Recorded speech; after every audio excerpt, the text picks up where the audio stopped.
A lot to get to this morning, both on field and off field for the 49ers. No practice on Tuesday. That's the standard day off around the NFL for teams that play Sunday games.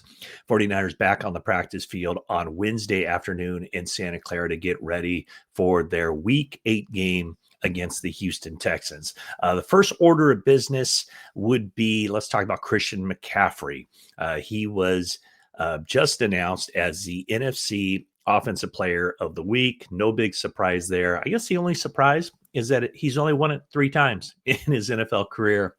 The last time being week 4 of the 2023 season. So McCaffrey carrying the 49ers to that 2010 week 7 victory over the Atlanta Falcons. 7 catches, 201 total yards from scrimmage. That's 129 rushing, an additional 72 receiving, 2 touchdowns.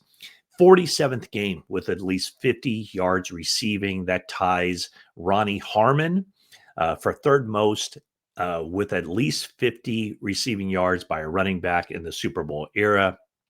Only Larry Centers at 55 games and Marshall Faulk at 50 games have more than Christian McCaffrey. Marshall Faulk also, along with Roger Craig and McCaffrey, they are the only 3 players in NFL history who have had 1,000 seasons.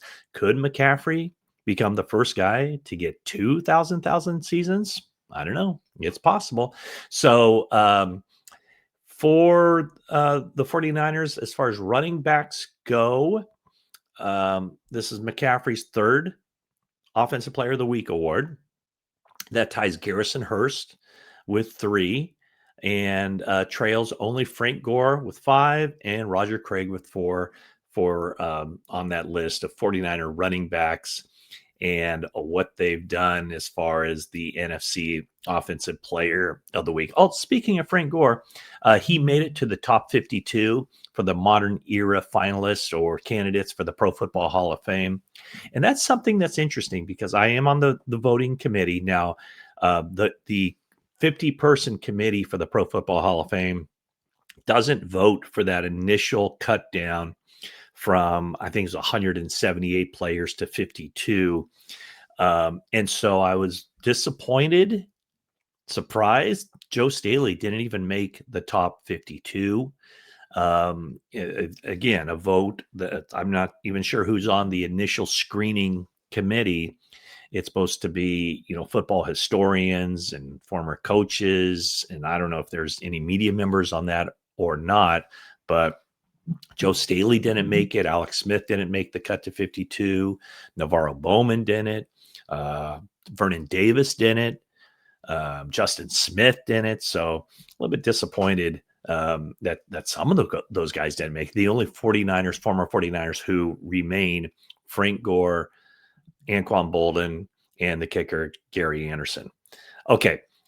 So now as we look ahead to this game, we're going to talk about the 49ers and their ownership situation and what's happened there this morning at the NFL meeting where the owners approved a partial sale of the 49ers, but also want to bring you just up to date on my thoughts on where Brock Purdy is. And it certainly seems to me as if Brock Purdy is not going to play this week.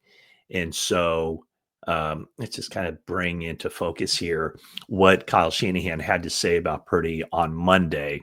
And so the question was asked to him, and Shanahan said that they're hoping that Purdy can do more at practice. He'll be out there on the practice field. And the question was, is it a reach to say Brock is on track to start this week? And Shanahan's answer was, yeah, I would say that. No one has said that. And then the follow-up question, the next 2 games are not on natural grass. Does that factor at all into when to bring Brock back? And Shanahan said, no, I've not been told that. So, I know there's a question about if Purdy was going to miss this many games, why didn't they just place him on injured reserve? And it's a fair question.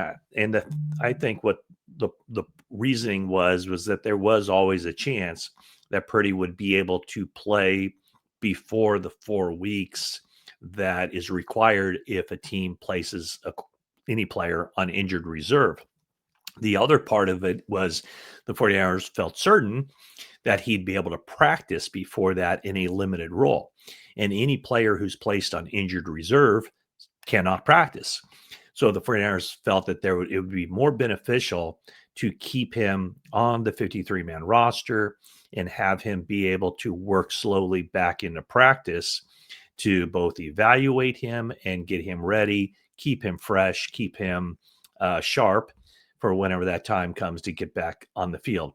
And also, one of the other major factors is there was nobody the 49ers would bring to the 53-man roster that there was an urgency to bring somebody to the 53-man roster who would be one of the active 48 players. 49ers are still able, of course, to elevate 2 players from the practice squad. And 1 player they might bring to the 53-man roster, but they can find a roster spot somewhere else, would be Malik Turner, wide receiver. 49ers have already used the 3 standard elevations to bring him up from the practice squad to appear in games. And, he gets that nod over Jordan Watkins to be the 5th wide receiver simply because of special teams. That 5th wide receiver who's active on game days has to play special teams, has to be a core special teams player.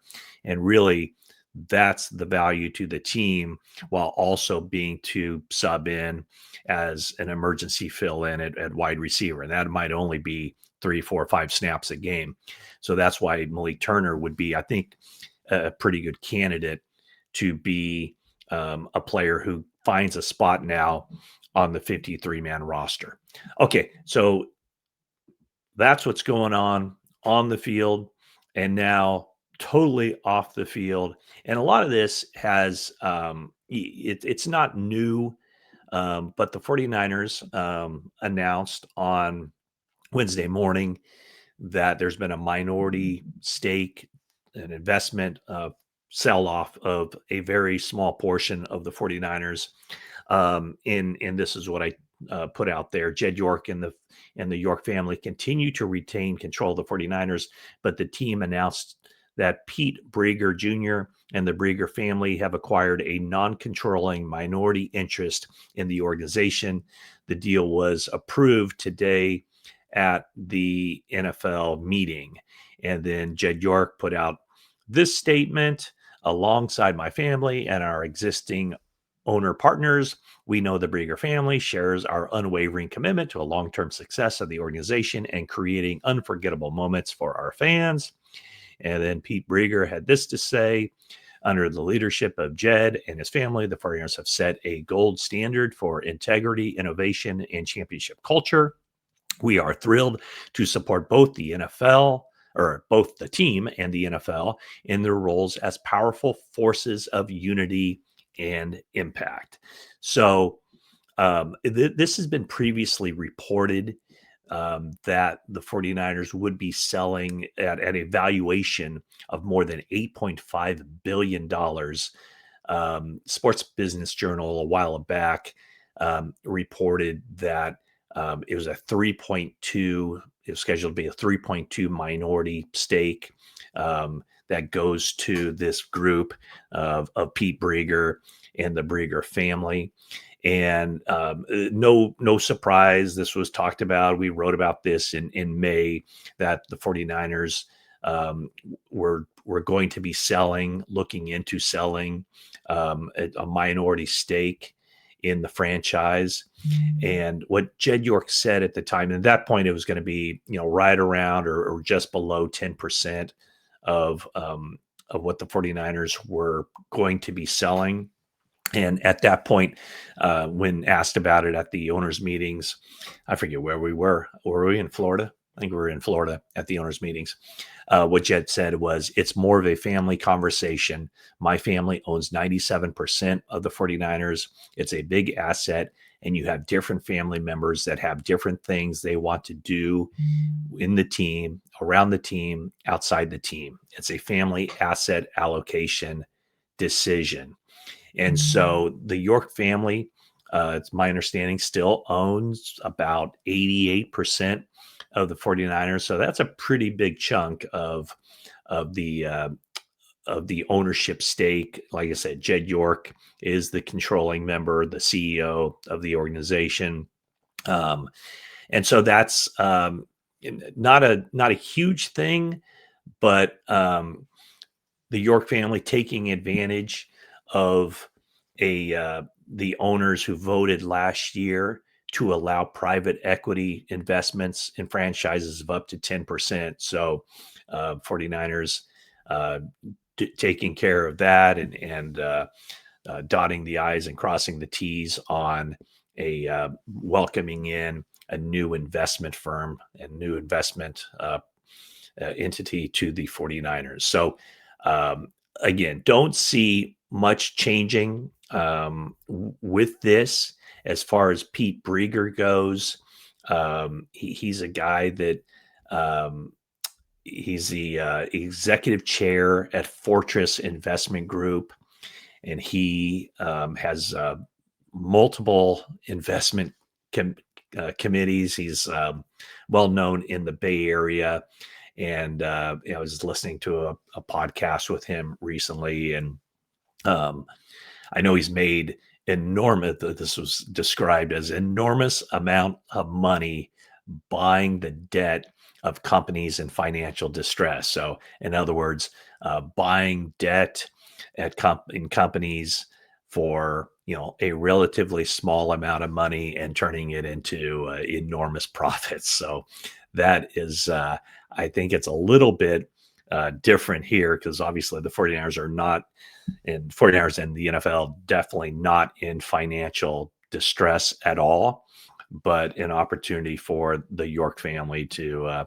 raise a little money. And I know the Jed's sisters, Jenna and Mara, they basically control a winery up in the Napa area. And so I know they have a successful winery business going on there. And so 49ers raising a little money as the NFL has set forth that uh, teams can do through private equity.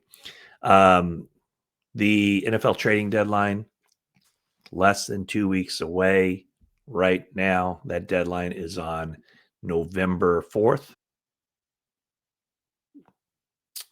And did I do something here with this? Are we still? Yeah. November 4th is the trading deadline.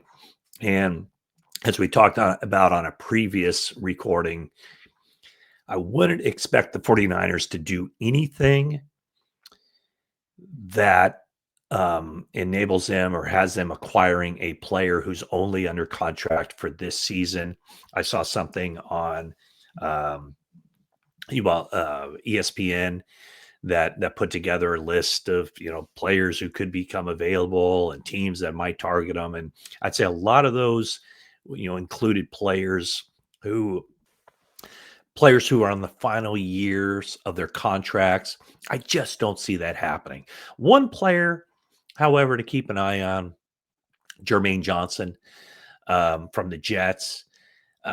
He is in the final year of his standard 4-year contract, but the Jets did pick up the 5th-year option for next year. He's a defensive end and has had some injuries, but on the books for $13.4 million, I believe it is, for next season.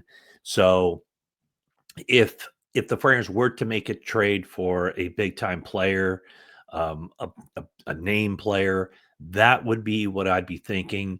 A player that if you give up whatever, I don't know what the kind of draft compensation that the Jets would expect for Jermaine Johnson, but I almost think it would have to be as when I asked Kyle Shanahan about this, he said no absolutes, but the preference from everybody in the organization would be to acquire, if they make a trade, to acquire a player who you not only get for the remainder of this season, but for next season as well. So that would be somebody I think to keep an eye on, Jermaine Johnson, somebody who would fit that bill, both a young player who theoretically his better days are ahead, And also, you have him for 2026 when Nick Bosa comes back, and also Fred Warner comes back. So that's the rundown. A lot to cover on this Wednesday morning. YouTube. And thanks so much for watching. We'll check in later when we have a better idea about who's out there on the practice field, what Brock Purdy is doing. But based on what I told you earlier about what Kyle Shanahan had to say on Monday, certainly appears to be tracking that Mac Jones will make another start. What would that be? His sixth start of the season. Brock Purdy has only played in 2 games. This is the 8th game, and the 49ers have only lost one of those games in which Mac Jones has been out there. So that's the update for now. Thanks for watching, and we'll be back later in the day.